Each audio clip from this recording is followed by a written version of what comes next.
I'm here in Tamolbil, a small little border town on the border of Papua New Guinea and Indonesian-occupied Papua. And I'm holding a bomb that was dropped just a few kilometers from here in Indonesia-occupied Papua in a town called Kwirok. Now this bomb was walked here by refugees that had to escape Kwirok and flee because they were getting shelled from rockets and bombs like these. I'm here to figure out who dropped the bomb, who made the bomb, and why it was used on civilians. And I'm kind of screwing up this intro because I'm holding a bomb and I'm terrified. That's my producer, Christo. And no, I didn't send him to track down the bomb used on my house. He's on the island of New Guinea, not even 100 miles north of Australia. Yet, an island that's hosted a 60-year guerrilla war with opposing forces so disparate that whilst one side uses an array of armaments that have included illegal chemical weapons, rockets, sniper rifles, mortar bombs, the other side has been forced to defend themselves, sometimes only using bows and arrows.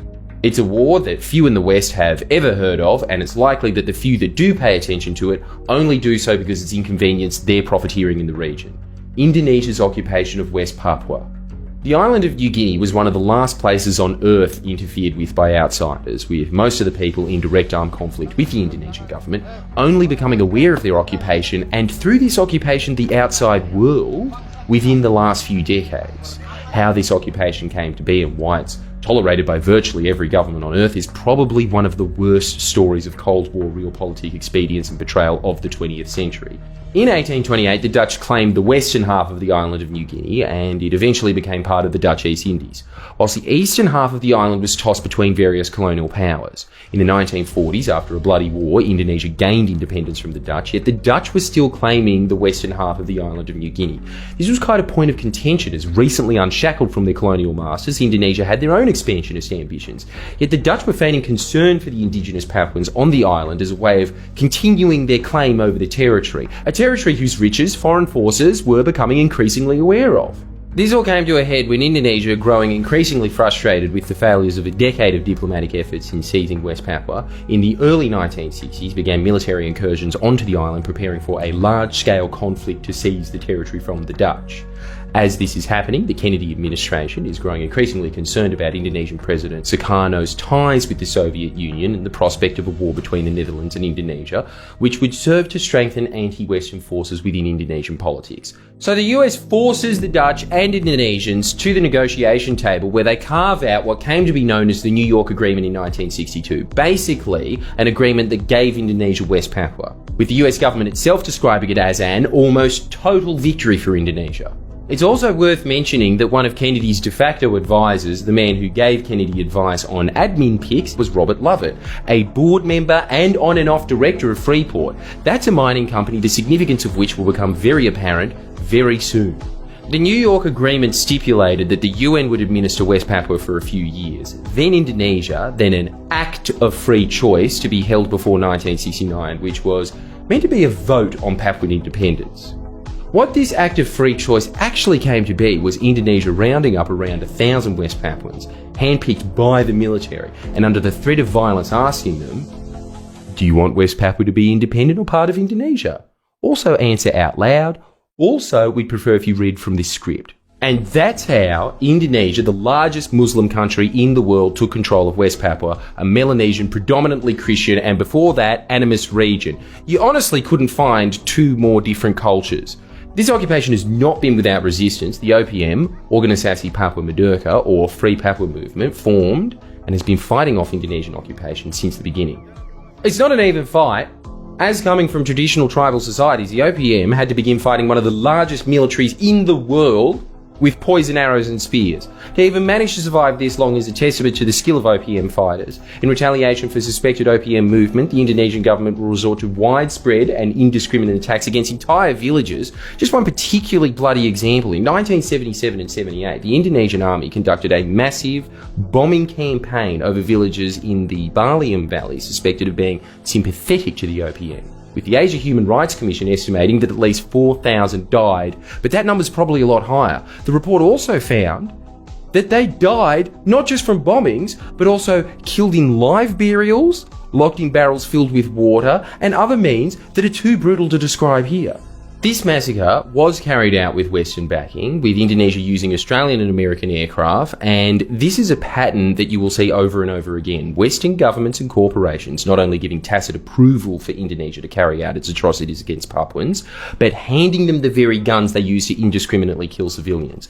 And in what is probably not a coincidence, Western companies have had the privilege of plundering the great natural resources on the island for the entirety of Indonesia's occupation, including but not limited to the Grasberg mine, the largest gold and copper mine in the world, run by Freeport, the company I mentioned earlier.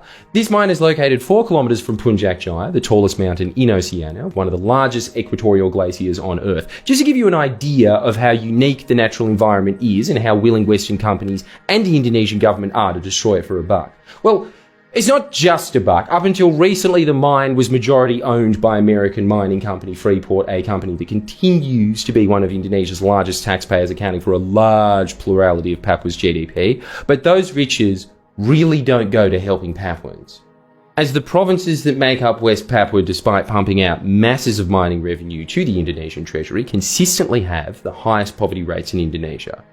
Well, to be fair on Indonesia, they are trying to address the issue, spending some of that mining money in Papua, mostly on bombs, rockets, sniper rifles and white phosphorus. If there's no Papuans, I guess there's no more Papuans in poverty. Whilst this has all been happening, the World Bank has funded massive transmigration programs, sending hundreds of thousands of Indonesians to work and live in West Papua, so much so that within half a century, the indigenous Papuans went from making up almost 100% of the population to around 50%. Indonesia will use any means necessary to quell any form of Papuan agency. Which brings me to this story. A story that is all too common in this war, yet a story that is never told, as Indonesia benefits from thick jungle curtain and bans outside observers and journalists from venturing into West Papua. This is a story of a massacre of civilians, and the Western companies have profiteered from the bloodshed. Kwirok is a small village situated in the Star Mountains, one of the most remote parts of Papua, right in the middle of the island, a dozen or so miles from the border with Papua New Guinea. Enclosed by dense rainforests and rugged mountains, the people from Kwirok and the surrounding villages have limited contact with the outside world, and in fact some villagers hadn't had contact with Indonesia, the country supposedly laying claim to the land that they live on, until the 2000s. In September of 2021, Indonesian media begins reporting on violence at Kwirok, alleging that the OPM, or as the Indonesian occupation prefers to call it, the KKB, translated to Armed Criminal Group, they're chiefly responsible. The media reports also claim that in the panic, 2 local health workers fell into a ravine, one being found dead and another being held by Lamex Command in the surrounding jungle for 12 days before being released. What happened next is extraordinary. The Indonesian army comes in. Through intermediaries, we hear reports of helicopters shooting rockets and drones dropping bombs on civilians' houses and food gardens. There's also accounts of snipers and men with M16s shooting civilians. Pictures emerge of the attack, and it becomes clear that a large aerial bombardment took place. The worst of these bombardments occurred on the 10th of October, almost a full month after the original bout of violence. We obtain images of unexploded bombs and the aftermath of the attack. Yet due to the isolation, it's almost impossible to get a clear idea of what exactly happened. So I sent Christo there to suss it out. He sets off and meets with Sebi Sambom, the spokesperson of the OPM and their military arm, West Papua National Liberation Army. Sebi is a very interesting man, whose life itself gives insight into the unusual nature of the conflict. Sebi grew up in the remote mountainous Pass Valley. His dad was a cannibal. He didn't even see an Indonesian until he went on a school trip at age 12. He studied fisheries in the city of Yogyakarta. He taught himself English from reading a dictionary and has spent multiple years and stints in prison for peaceful activism. Finally, like many other West Papuans, he escaped the Indonesian side of the island and took refuge in Papua New Guinea. Oh yeah, and Indonesian generals have recently asked Interpol to arrest Sebi. Christo made a video specifically about his time with Sebi and how he, as one man with limited access to electricity and internet, runs the communications of a guerrilla army operating in probably one of the most remote places on Earth. Oh, and it's probably important to note that as this was being filmed, further west in the Nduga Regency, the OPM had taken a New Zealand pilot hostage, and in response Indonesia was rolling out a massive military operation. So Sebi was in between showing Christo around and was negotiating that tense situation at the same time. Anyway, it's kind of hard to describe what happened there in third person, and I want to still be able to holiday in Bali, so I'll let Christo take it from here. I've spent some time living at Sebi's home, documenting how he runs his operation. He's the man in charge of communications for a guerrilla army taking on one of the most brutal militaries on Earth. Do they ever shoot Indonesians with bows and arrows as well? Yeah. Yeah? You see? Yeah. And do they work? Then why they afraid? Sebi has a rather large collection of photos showing casualties, weapons, ruins, and general atrocities. But he's most interested in showing me this. These videos are from an OPM meeting near Kwirok last December. There seems to be consistent accounts filtering out about what happened there, yet little is known about the number of victims and what occurred in the aftermath of the attack. It seems Sebi and other senior OPM figures are some of the only visitors the village has had that have investigated an aerial bombardment of civilians. Untuk menjadi barang bukti yang Indonesia lakukan.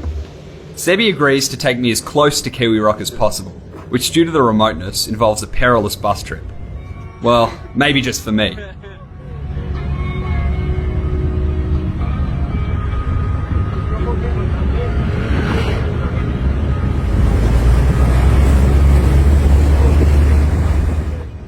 Chartering a single-engine missionary flight, we join Matthew, the Australian representative for P&G Trust, an advocacy organisation.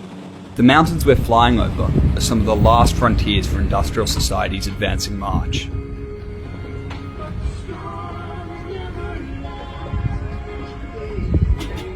This is Telefomen, a remote highland village, the last place connected to the outside world we'll be in. We step off the plane for a short break and immediately we meet refugees from Kwirok that have fled due to the violence from Indonesia. Through the wire, they begin describing the weapons they saw. Oh yes, it look like a small helicopter. Let's call it drones. Berapa bom dari drone? 152. Huh? 152 bomb they deploy all Kwirok area, everywhere. You don't even have to leave the airport to get an eyewitness account of the attack. It's hard to believe that a year and a half has passed and Indonesia has faced almost no scrutiny. We take off to get closer to the site of the bombing. In fact, we're flying over Indonesia and chucking a Yui to land on what is a very steep and very wet patch of grass in between two mountains. A small village, barely inside Papua New Guinea, a place that has been the site of refuge for many West Papuans over the years. It feels like the entire village is here to meet us, but no, we're not that important. The missionary flight is the only way to get supplies in and out of this village, unless they're walked from days on end from Telefomen, which, like most of Highland New Guinea, is only reachable by plane or walking as well. That plane is this town's only way of contacting the outside world. This isolation serving as a cover for Indonesia's actions, or an excuse for the lack of concern from anywhere outside of these mountains. And then I get my introduction. I don't even have time to set up my camera. I walk to the first building I see, and I'm immediately confronted with the evidence of Indonesia's attack. An old rice bag filled with shrapnel and an unexploded bomb. Oh, there it is. So that's the mortar dropped on Kwirok. They shot by helicopter. As you can see, unlike our new friend sitting calmly in the room with a lump of TNT meters away from them, I'm too scared of the bomb to even film it properly. I then realise I probably should do my job and film the evidence that we'd travelled thousands of kilometres to see, just a little bit.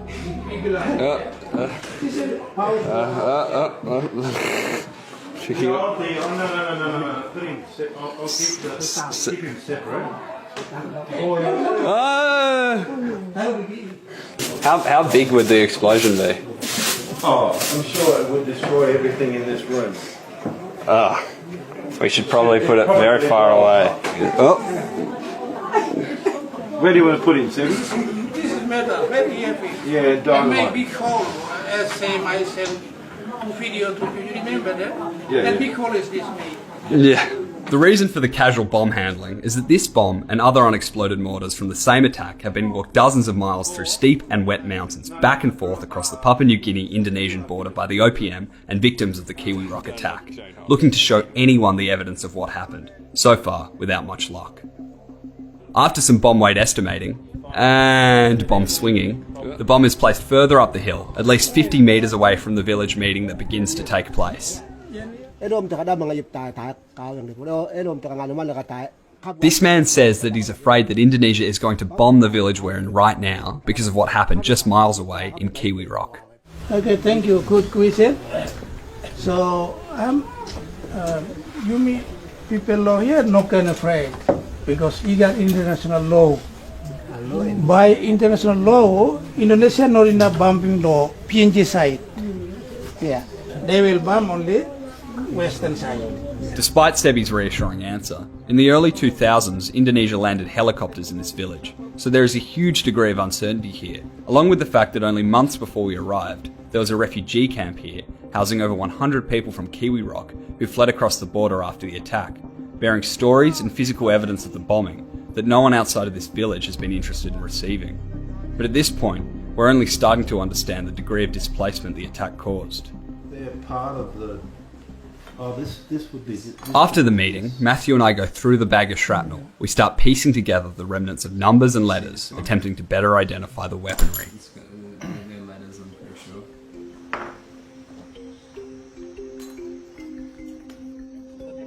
It's a pretty idyllic place. Strange to think villages just like this one were bombed, as they had the misfortune of being located a few miles away, west of the 141st meridian.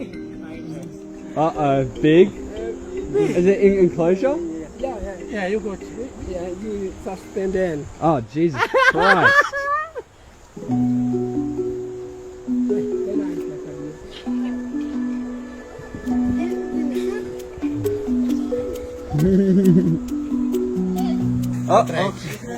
Come back. Castaway. Dangerous place. They come around here. No.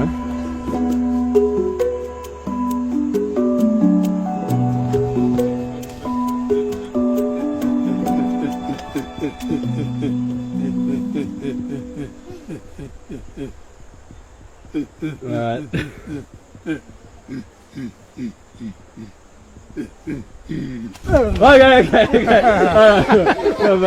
Alright. Come back from the Okay. We got that. No. Come on, Sebi, come back. Oh, good work. Good one. What do you feel like after that? Are there cassowary in Parks Valley? Yeah, There are. So you've seen many. everywhere in this island. So you know your way around cassowary. Yeah, I know. You're not afraid. Yeah, it's okay. Normal. Normal.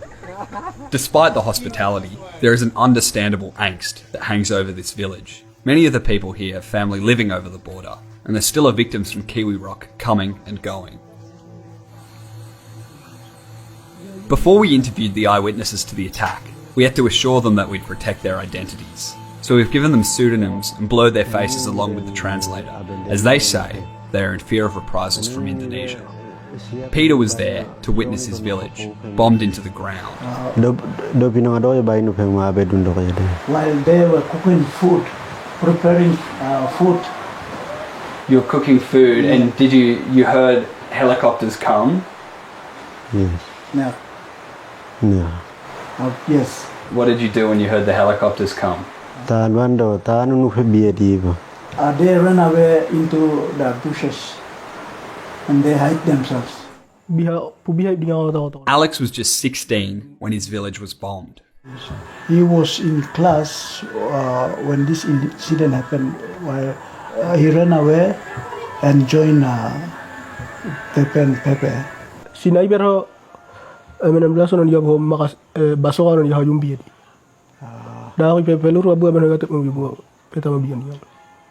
They use a bomb, sniper, na M16.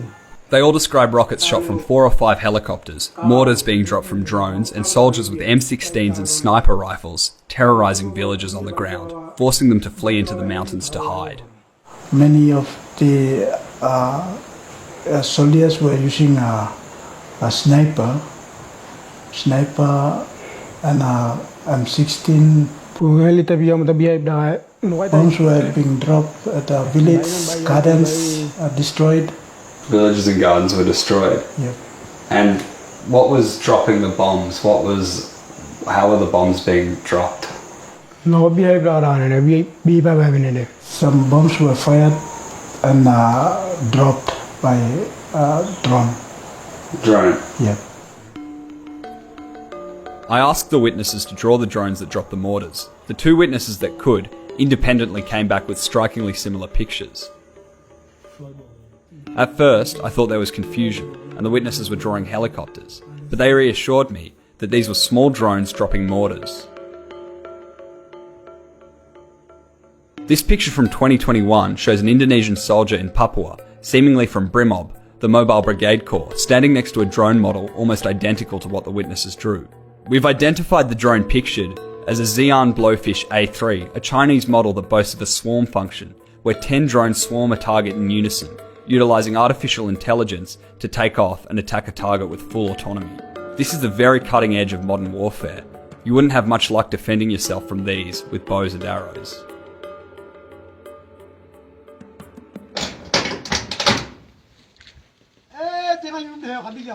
This man is removing parts of mortars dropped by a drone that got stuck in a roof. After you were bombed, did you went and collected these?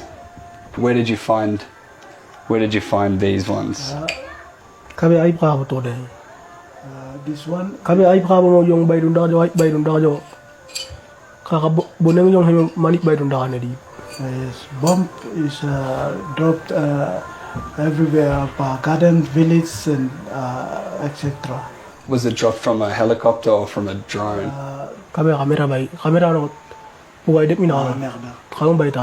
It's thrown from a drone. Drone. So this one's from a drone, goes down like that, and it's like the green one we saw yesterday, Yes. and then this one. Is this one come from a helicopter or? Yeah. Yes. Drone by the Bihar. Kami helibay. This from helicopter. Yes. Were they shooting rockets at civilians? No. Yes,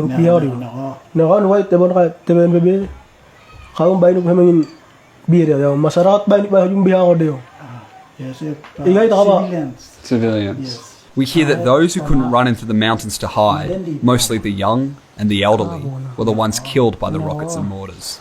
Bilha was killed by bomb dropped. And who was Bilha?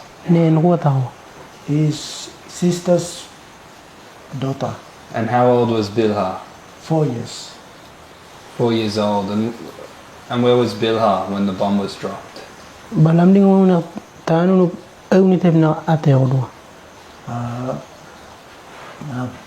She cannot run away, so she's baby and she cannot run away. So while managing to run away, bomb dropped and killed.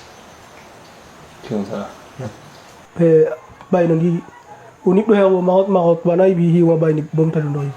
All people unable to run away into the bushes to hide themselves were bombed and killed. And killed. Yes. And they died from not being able to eat food? No, they were bombed. They were bombed. They were bombed. Those who didn't die in the attack still had to survive being dispossessed without food or shelter in the Star Mountains, a place thought to be one of the rainiest on Earth. This footage shows the journey to relative safety the residents of Kwirok had to make. They were in the bush. They stayed in the bush till now. Till now. Yes. And did anybody die in the bush? 200. 200 died Yeah, from starvation. from starvation and did any family members die from starvation?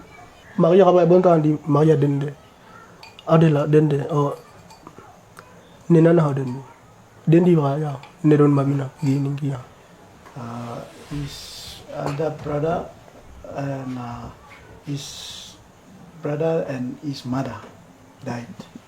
In the bush. Died in the bush. This is a makeshift camp in the mountains. The people here are surviving on leaves.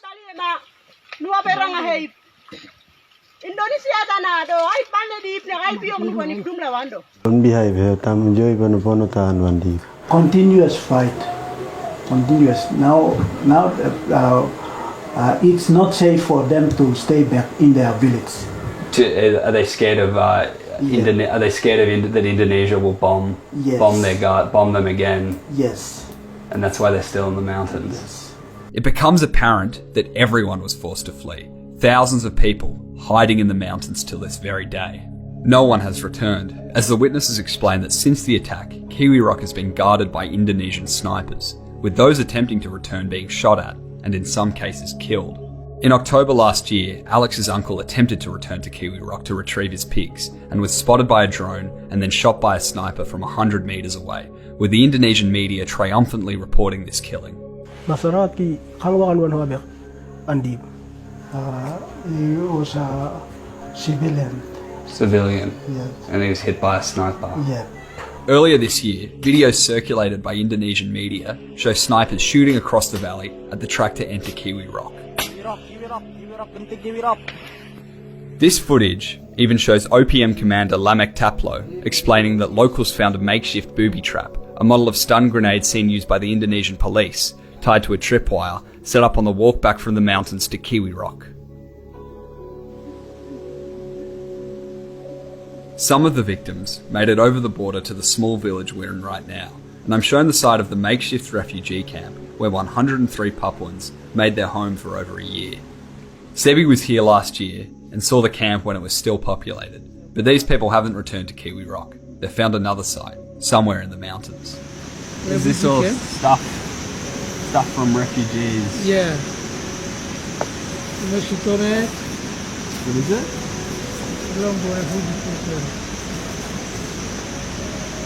Fishing net? Yeah, Mosquito net. And then, the bomb makes a reappearance. This time, I'm able to get close enough to actually inspect it. Unexploded bomb. Yeah. You see it's got the screw-on tail, so it flies flat. And you got writing there. Still, I'm very scared at how casually the local bomb squad are handling the weapon. Oh, no. It's okay.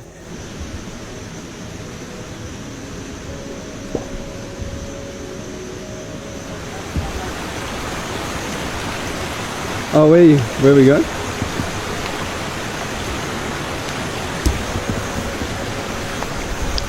You going to put the bomb away? Thank you very much. We also have a... Matthew sent pictures of these mortars to an organisation that investigates the supply of weapons. These mortars were identified as being manufactured by state-owned Serbian company Krušik, appearing to be an 81mm M72, a bomb with a kill range of 14 metres. These mortars were identified as having an improvised tail boom attached, as well as an improvised impact fuse with a much larger surface than on a regular M72. Meaning these bombs were not fired from a mortar barrel, but dropped from an aircraft, and were modified to explode when they hit a far softer target than usual. In this case, most likely the sago leaf roof of a villager from Kwirok. This is consistent with the testimony from the witnesses. Yet our most interesting discovery comes from the bag of shrapnel. Most interestingly and probably most identifiable is this little curled up piece of the cylinder of the rocket. Inside, it's got the letters 6, 8, which match up with a Thales model rocket. They're a big European company, which, probably shouldn't be out here, in the middle of the island of Papua being used on civilians.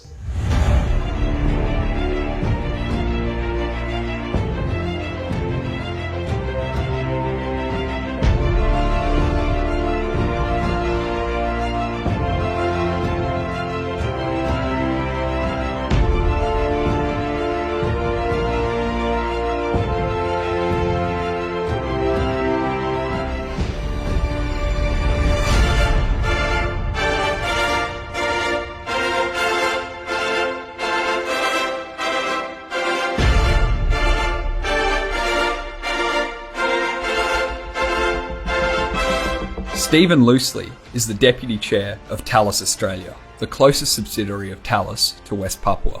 But if we are arming them, how do we prevent these states that don't have robust institutions? How are we arming them, and to whom are we referring? I've got an example here. Do you know what this is? Looks like part of a spent round. Yes. Do you know what type of round this is? No, 7.62, something like that. No, this is a Thales made FZ68 that I retrieved in around Kwirok in Indonesian occupied Papua. It was used on civilians there. I've got some pictures.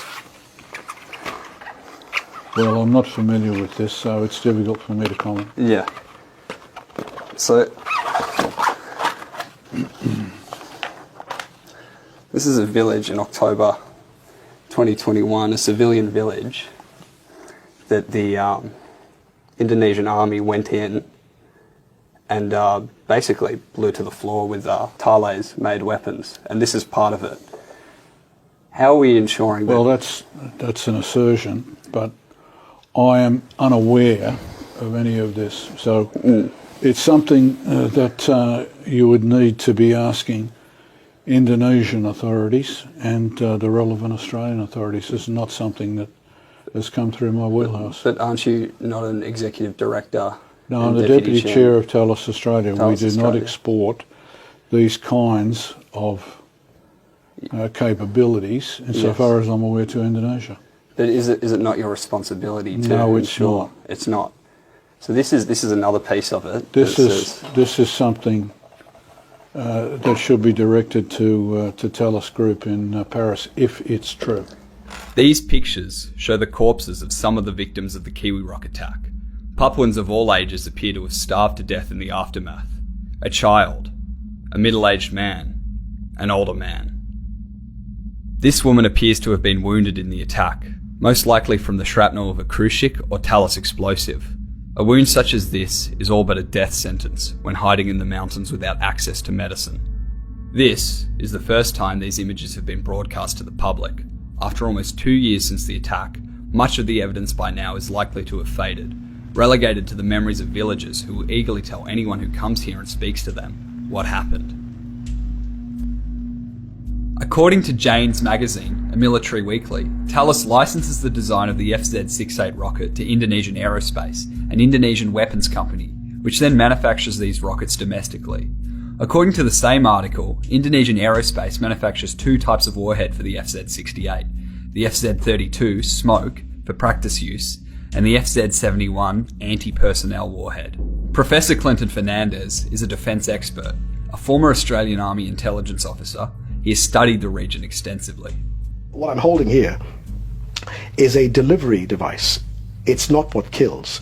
These are the fragments, or they appear to be the fragments, of an FZ68 rocket. That's about 1 meter in length.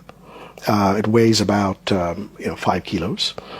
But on the head of the rocket is what's called a warhead, which is a 70 millimeter exploding shell, high explosives.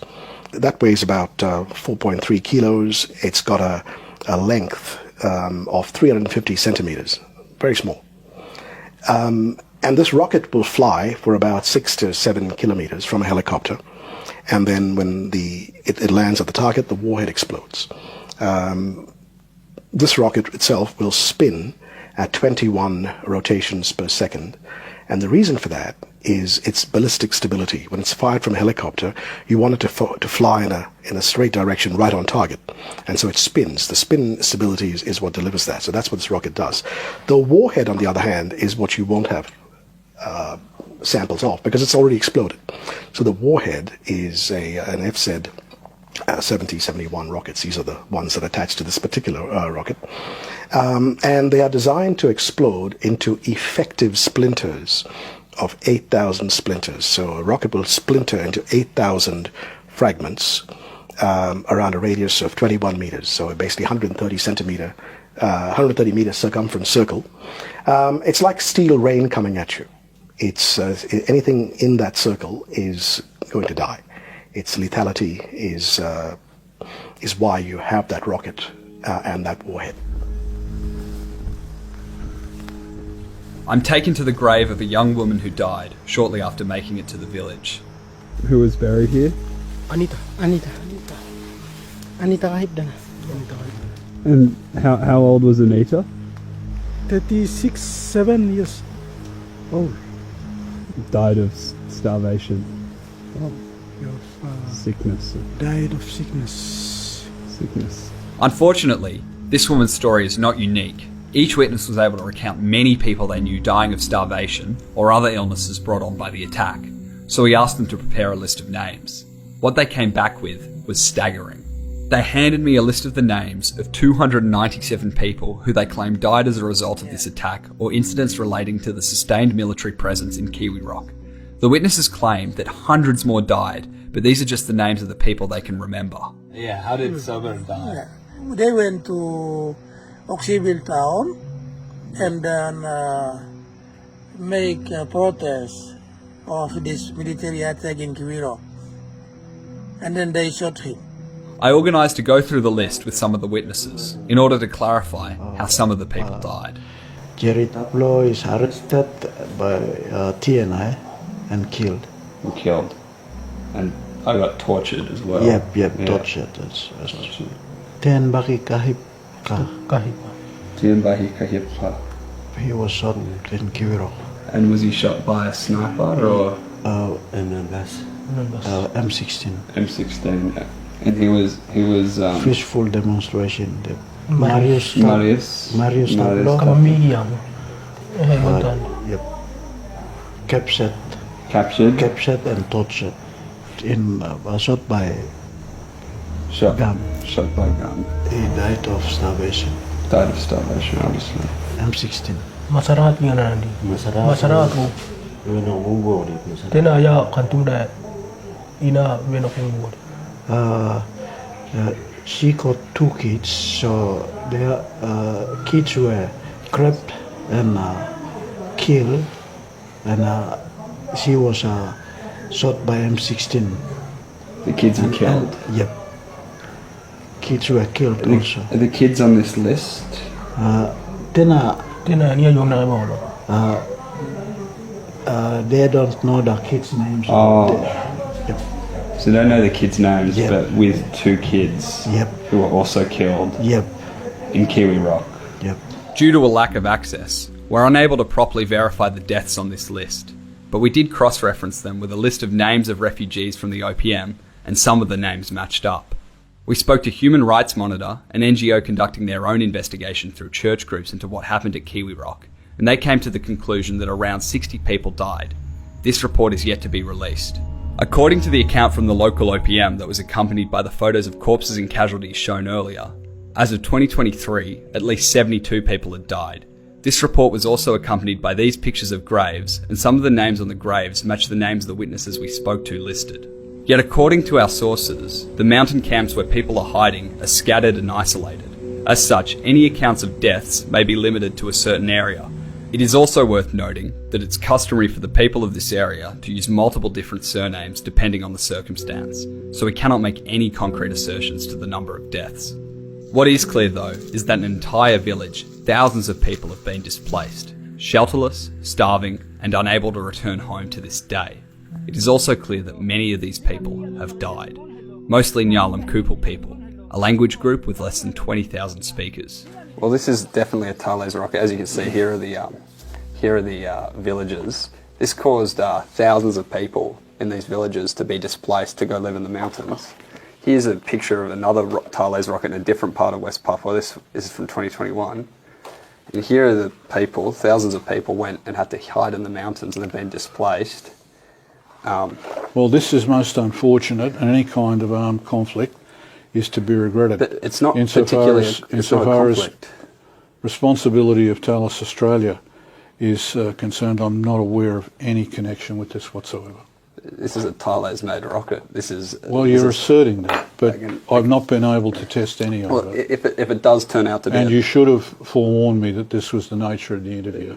A report conducted by the Papuan People's Assembly cast doubt over the official Indonesian narrative of the events, preceding and justifying the attack. It alleges that Sebi's group, the TPN led by Lamek Taplo, was not responsible for the arson attacks on the town.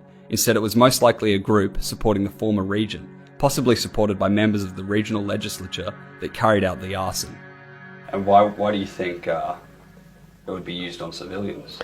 I mean, that's very concerning, because this is the kind of thing that, if you use these sorts of weapons against your own people, then arguably one has to say, well, maybe you've lost your legitimacy, to rule them if you have to use force like that. This is what we see bad rogue states and bad regimes around the world using.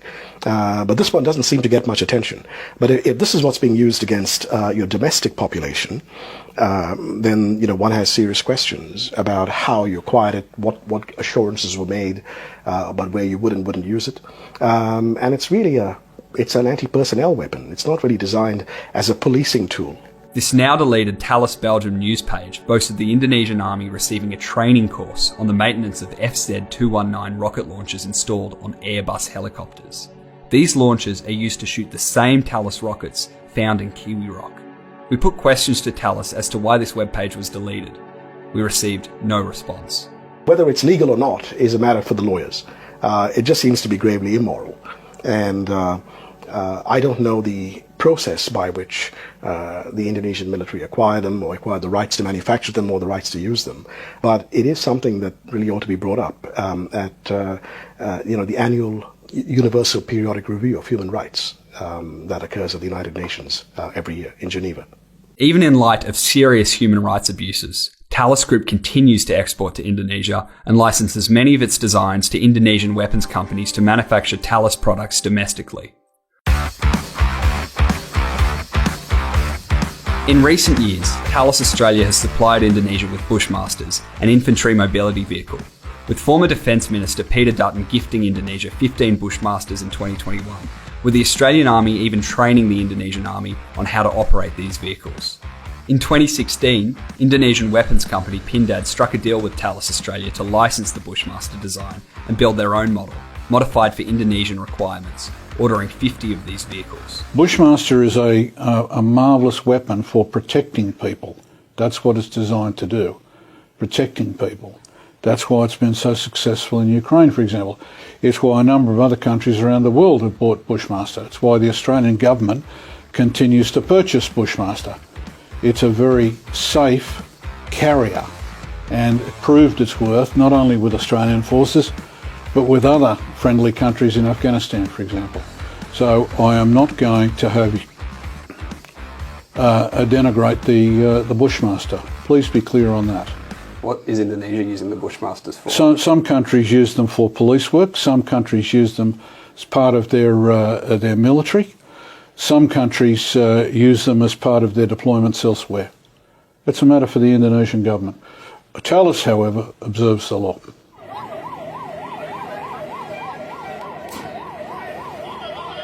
Papuans in cities like Jayapura and Wamena are all too aware of what Indonesian policing with heavy vehicles looks like, usually breaking up protests. Indonesia's capacity is undoubtedly going to improve with the addition of dozens of Bushmasters.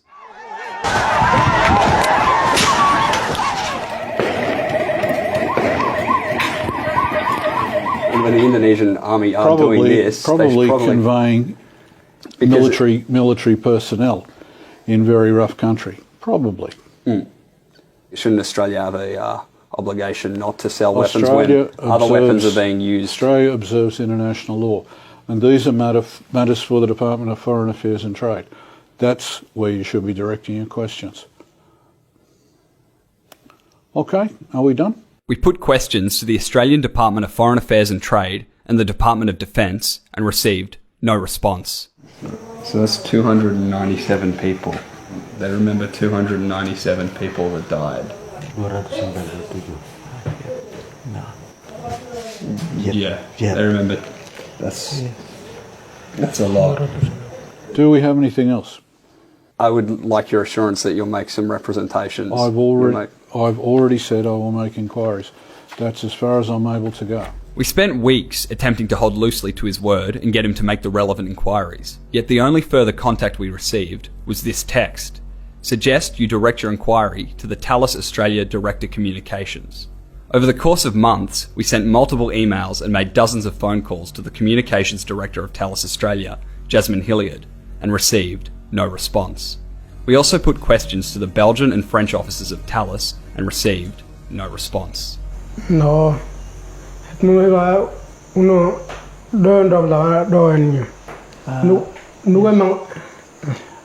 Yes. the manufacturer of this bomb, please, I suggest you put a stop to them. Stop making the bomb. Yes, stop making a bomb. Stop making the bomb. Yeah. The last remnants of humanity's pre-industrial past exist here in these mountains. This is the last of it on the planet. For some Papuans, these rockets and mortars would have been their first contact with the outside world. Chinese drones, Serbian mortars, and Belgian rockets. Globalization has truly reached the Star Mountains. A culture and people obliterated by showers of burning steel screaming from the sky, wiped out to balance the books of foreign arms companies and ease the way of industry that sees these people as nothing more than the cost of doing business. Thank you. Good to meet you. Thank you very much. Thank you.